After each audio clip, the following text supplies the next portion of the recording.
Nan kita nalah bau umur ko pak nan yo salah kerajo. Ya kan?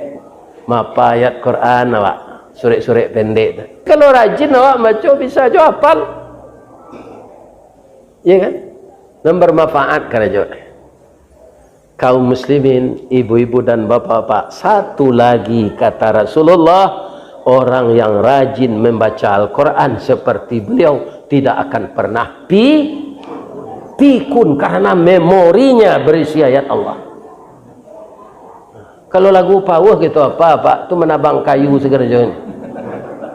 Lagu dari anak orang ke anak orang tu. Tangan ada pak saluan dari tu. Anak orang ni Bukit Tinggi, anak orang ni Kota Tua, anak-anaknya nak rezeki.